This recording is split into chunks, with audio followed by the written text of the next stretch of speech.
Welcome to மணி சமையலறை. இன்றைக்கி வந்து நான் மீன் குழம்பு எப்படி செய்கிறது என்னோடய ஸ்டைலில் சொல்கிறேன். இதுக்கு ஃபஸ்ட்டு நம்ம என்னென்ன அரைக்கிறதோ அது வந்து நான் சொல்லிடுறேன்.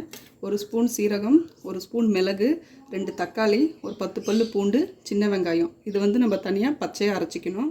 குழம்பு செய்கிறதுக்கு தேவையான பொருட்கள்: நல்லெண்ணெய், சின்ன வெங்காயம் 4ஆக வெட்டி வச்சுருக்கேன், கருவேப்பிலை, வெந்தயம் 1 ஸ்பூனு, 10 பல்லு பூண்டு, அதுக்கப்புறம் மஞ்சள்தூள், உப்பு, வரமிளகாத்தூள், தனியாத்தூள். இது வந்து வீட்டில் அரைச்ச குழம்பு தூள். புளி கரைச்சின வச்சுருக்கேன், ஒரு கைப்பிடி அளவுக்கு புளி எடுத்து வச்சுருக்கேன். இது வந்து ஒரு 3/4 கிலோ மீன் எடுத்திருக்கேன். இது வந்து பாறை மீன். கொஞ்சமாக தேங்காய். இப்போ நம்ம எப்படி செய்கிறதுன்னு பார்க்கலாம். இப்போ நம்ம நல்லெண்ணெய் ஊற்றிக்கலாம், வெந்தயத்தை சேர்த்துக்கலாம்,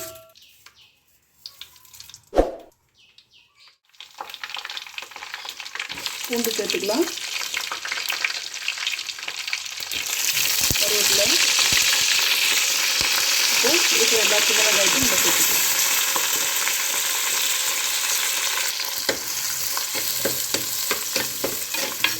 இப்போ சின்ன வெங்காயம் நல்லா வணங்கிடுச்சு. இப்போ நம்ம வந்து அரைச்சி வச்சுருக்க வெங்காயம், பூண்டு, தக்காளி இந்த பேஸ்ட் இதில் நம்ம சேர்த்து நல்லா பச்சை வாசம் போகிற வரைக்கும் நல்லா கொஞ்சம் ஃப்ரை பண்ணணும். எண்ணெய் திரண்டு வரும். அதுக்கப்புறம் அடுத்த பொருட்களெல்லாம் நம்ம வந்து சேர்த்துக்கலாம்.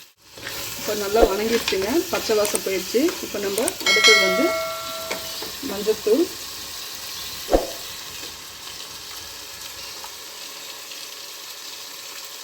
மிளகாத்தூள் அது 2 ஸ்பூன் மட்டும் சேர்க்குறேன், மல்லித்தூள் ஒரு 5 ஸ்பூன் சேர்க்குறேன். ஏன்னா எப்போவுமே புளிக்குழம்புக்கு மீன் குழம்புக்கெல்லாம் மல்லித்தூள் வந்து கொஞ்சம் கூட சேர்த்துனாலும் நல்லாயிருக்கும். அதுக்கப்புறம் குழம்பு மிளகாத்தூள். இந்த அடுப்பு சிம்மில் வச்சு நீங்கள் வந்து ஃப்ரை பண்ணணும், இல்லைன்னா கீழே அடி பிடிச்சிடும்.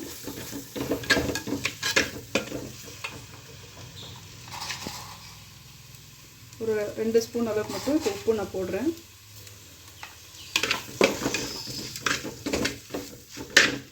வந்து நம்ம வந்து புளி தண்ணி ஊற்றிக்கலாம்.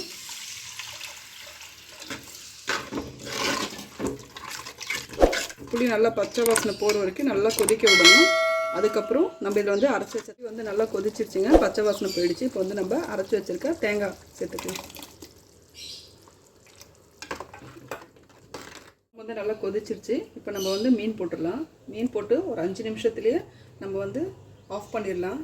ஏன்னா மண் சட்டியில் வைக்கிறதுனால குழம்போட ஹீட் வந்து ரொம்ப நேரம் இருக்கும். அதனால் வந்து அந்த மீன் வந்து அந்த ஹீட்லேயே குக் ஆயிரும். அதனால் ஒரு 5 மினிட்ஸ் வச்சுட்டு நீங்கள் ஆஃப் பண்ணிட்டா போதும். நம்ம மீன் குழம்பு ரெடி.